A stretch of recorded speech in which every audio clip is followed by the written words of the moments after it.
Hi hi மக்களே, நான் தான் உங்கள் பிரியதர்ஷினி பேசுகிறேன். எதனா ஒரு டாபிக் நம்ம பேசணும், அது உருப்படியாக இருக்கணும். அதாவது ஸ்டோரிஸ் எல்லாம் வெட்டியாக அதெல்லாம் விருப்பம் இல்லை. எல்லாருக்கும் ஒரு ப்ராப்ளம் இருக்கும்ல நம்ம லைஃப்பில். இதில் எல்லாருக்குமே ஒரு ப்ராப்ளம் கண்டிப்பாக இருக்கும். ஆனால் நம்மளுக்கு மட்டுமே இருக்கும்னு நினைக்கிறோம் பார்த்தீங்களா, அதுதான் தப்பு. எல்லாருக்குமே இருக்கும். நான் நிறைய அப்படியே யோசிச்சுட்டு பஸ்ஸில் போவேன், ஆட்டோவில் போகும்போது நம்மளை என்னை சுற்றி என்ன நடக்குதுன்னு பார்ப்பேங்க. அங்கே பூ விற்றுட்ருக்குறாங்க, ஒருத்தவங்க வந்து பட்டா சுட்டுட்ருப்பாங்க, ஒருத்தவங்க பிச்சை எடுத்துகிட்டு இருப்பாங்க, ஒருத்தவங்களுக்கு கண்ணு தெரியாமல் இருக்கும், ஒருத்தவங்களுக்கு அதுவும் கால் கூட இல்லாமல் ஊனமுற்று அப்படியே இருப்பாங்கள்ல அவங்க. அந்த மாதிரி ஒரு சின்ன பையன் பிச்சை எடுத்துகிட்ருப்பான். அப்புறம் இந்த திருநங்கைகள்லாம் இருக்காங்கள்ல, வந்து பிச்சு இது கேட்பாங்க. அந்த மாதிரி நம்ம நிறைய பேர் நம்ம பார்க்குறோம். ஸோ அப்படி பார்க்கும்போது ஓகே, உனக்கும் கீழே உள்ளவர் கொடி நினைத்து பார்த்து நிம்மதி நாடு அப்படின்ட்டு அந்த பாட்டு ஞாபகம் வரும். அப்படின்னு நம்ம நினச்சிக்கணும், அப்படின்னு நான் நினச்சிக்கிறேங்க. அப்புறம் எனக்கு பிடிச்ச சில ஸ்டோரிஸு, எனக்கு சில சைக்காலஜிஸ்ட் அவங்களோட ஒரு சில ஸ்டோரிஸு, அப்புறம் எனக்கு பிடிச்ச சில புக்கு, சில வரிகள், அதெல்லாம் நான் அவங்கக்கிட்ட ஷேர் பண்ணிக்கிறேன். டைம் இருந்தால் கேளுங்க, இல்லைனா ஸ்கிப் பண்ணிட்டு போயிட்டே இருங்க, நோ ப்ராப்ளம். ஃபஸ்ட்டு என்னென்னா, ஒரு பெரிய ப்ராப்ளம் தான். என் மாமியார் வீட்டில் தான் நான் தங்கிட்டு இருந்தேன். அப்போ ஒரு லைனாக புக்கெலாம் அடுக்கி வச்சுருந்தாங்க. அந்த புக்கில் போட்டிருந்தது 99% of problem created by our laziness. நம்மளுடைய சோம்பேறித்தனம் தான் நம்மளுடைய 99% பிரச்சனைக்கு காரணம் அப்படின்னு போட்டிருந்ததுங்க. அதுதான் அது எவ்வளோ பெரிய கரெக்டான விஷயம். நம்மளுக்கு யாரோ ஊசியில் நீ சாப்பிட்ற சாப்பாடு நான் போடுறது தான் அப்படின்னு நம்ம சொல்லும்போது தான் உரைக்குது. அது நம்ம சம்பாதிக்கணுமோ, நம்ம இப்போ வெட்டியாக சோறு சாப்பிட்டுட்ருக்கோமோ அப்படின்ட்டு நம்மளுக்கு ஃபீல் ஆகுது. ஸோ ஓகே, அப்போது நம்ம சம்பாதிக்கலைன்னா நம்ம சரியாக படிக்கலைன்னா அதுக்கு ரீசன் சோம்பேறித்தனம், வேறு ஒன்றும் இல்லை. சோம்பேறித்தனம், சுயநலம், இப்போ பொறுப்பற்ற தன்மை, உணர்ச்சியற்ற தன்மை. நம்ம அப்பா அம்மா தானே கஷ்டப்படுறாங்க, நம்ம படிக்கணும் அப்படின்னு தெரியாமல் அப்படியே போயாச்சு என்னங்க. அதுதான் அப்போ நம்மளுடைய ப்ராப்ளத்துக்கு ஒரு காரணம். அப்புறம் விஜயலட்சுமி பந்தயன் அப்படின்ட்டு தெரியுமா உங்களுக்கு? அவங்க நல்லா இது பண்ணுவாங்கங்க. ரொம்ப ஒரு நெருக்கடியான சூழ்நிலையில் நம்ம என்ன பண்ணுறது அப்படின்ட்டு முடிவு இருக்கும்போது, சரி அவங்கக்கிட்ட நம்ம கிளாஸ்க்கு போகலாம் அப்படின்னு சொல்லிட்டு எங்கள் அம்மா கிட்ட தான் நான் கேட்டேம்மா, நான் போகிறேம்மா அப்படின்னு சொல்லிட்டு. எல்லோரும் நம்ம கைவிட்ட பிறகு அப்புறம் அப்போது ஒவ்வொரு தடவையும் நம்ம லைஃப்பில் கீழே விழுவோம், அடிப்படும், எல்லாமே நடக்கும். அப்போ நம்ம யார்கிட்டேச்சும் போய் நம்ம அட்வைஸ் கேட்குறதோ, இல்லை இன்னொருத்தவங்களுக்கு புத்திமதி சொல்கிறதோ அது பெஸ்ட்டாக? நிதானமாக யோசி. நம்மளுக்கான அட்வைஸு நம்மளை தவிர்த்து வேறு யாருமே பெஸ்ட்டாக கொடுக்க முடியாது. ஏன்னா அவங்களுக்கு மற்றவங்களுக்கு இந்த ப்ராப்ளத்துக்கு இதுன்னு சொல்ல முடியும்.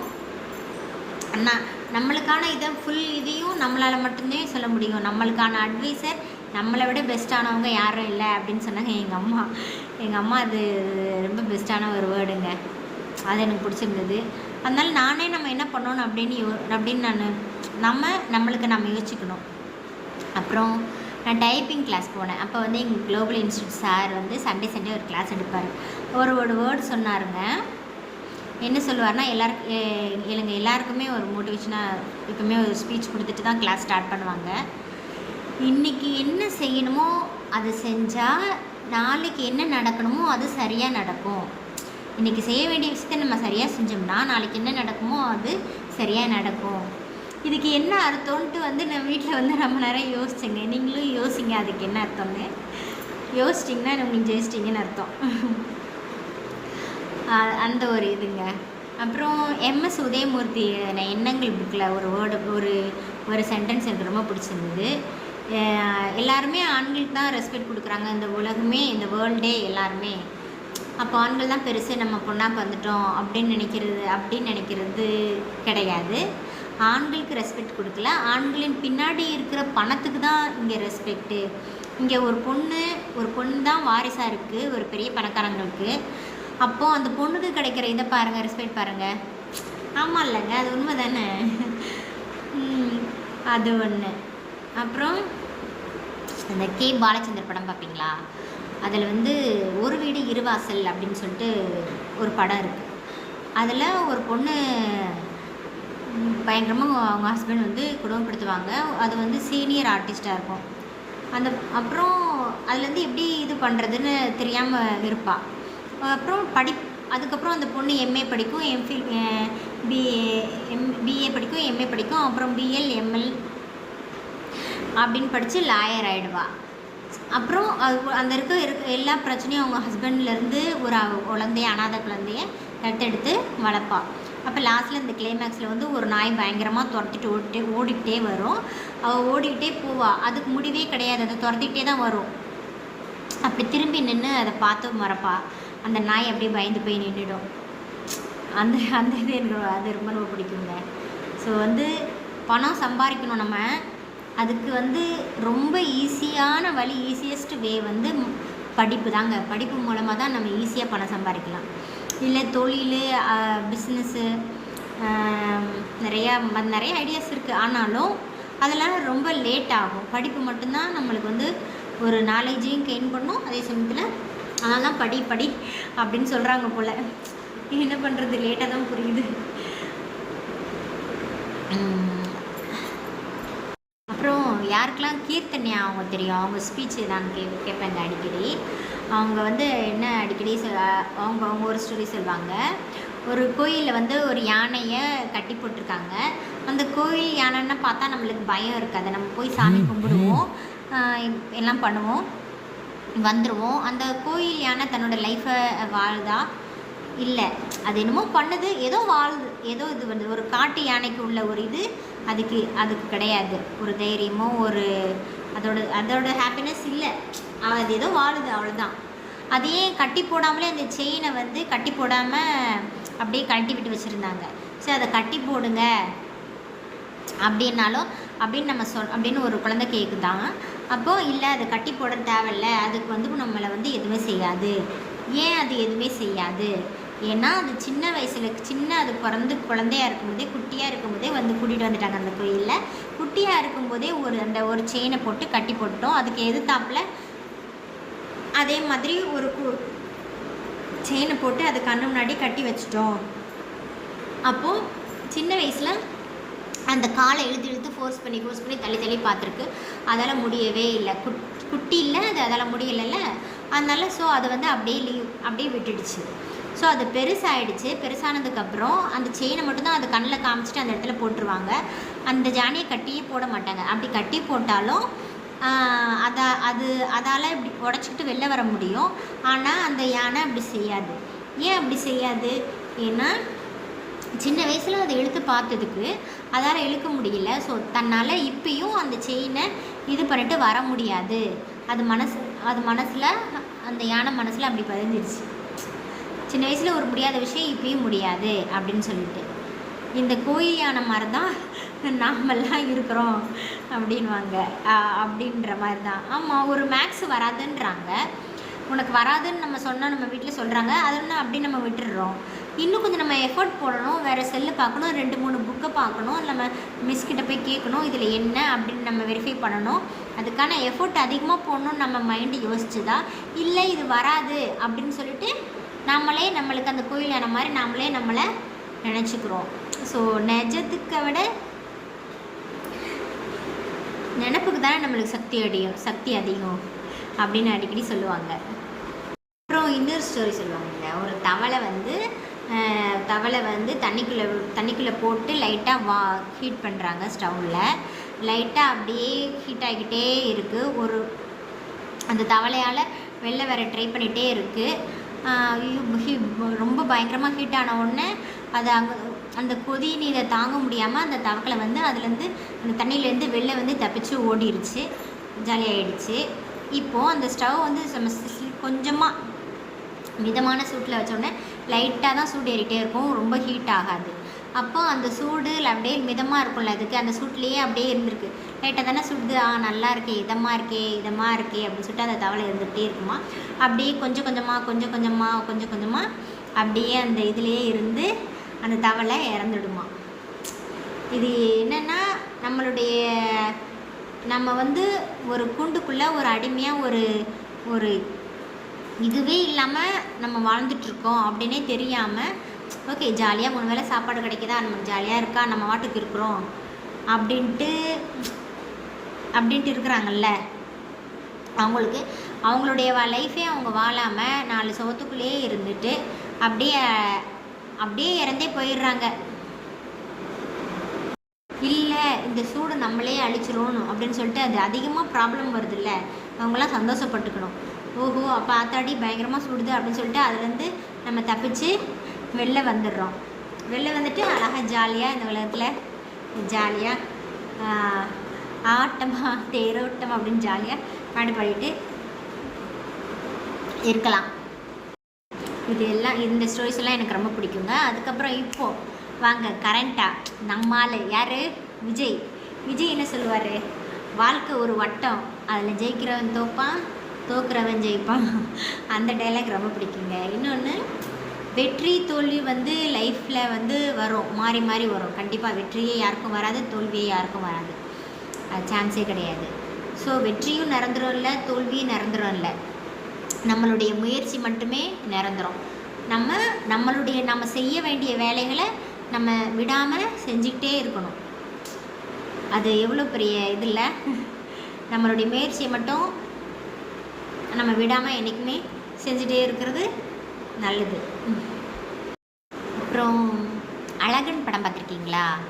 அதில் வந்து ஒரு இது பிடிக்கும் எனக்கு, ஒரு பாட்டு பாடுவான். ஒரு தலைவன் வந்து தலைவிக்கிட்ட வந்து அந்த பாட்டு பாடுவாங்க.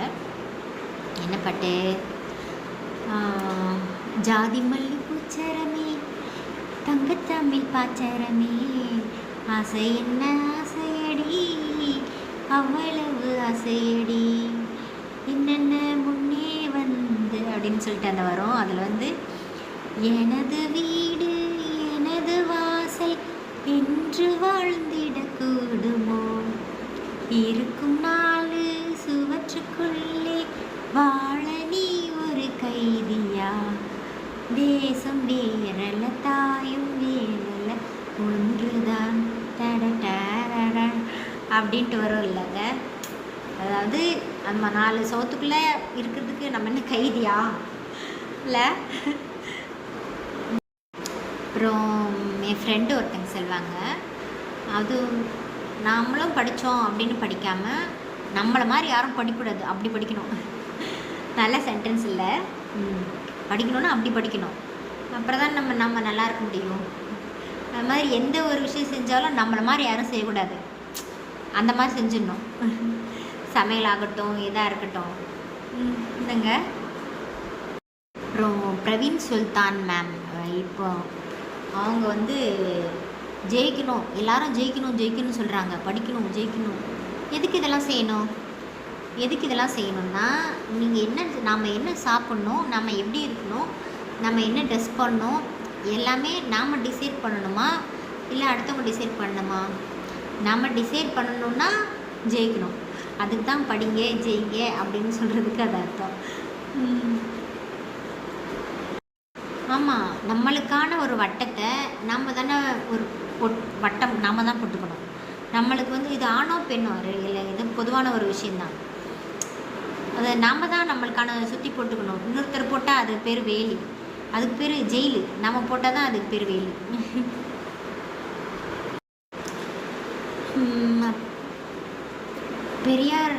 பெரியார் தெரியும் உங்களுக்கு கண்டிப்பாக. ஃபினான்ஷியல் இண்டிபெண்ட், பொருளாதார சுதந்திரம் கண்டிப்பாக பெண்களுக்கு வேண்டும். அப்போ தான் வந்து, ஏன் பொண்ணுங்களுக்கு வேணும்?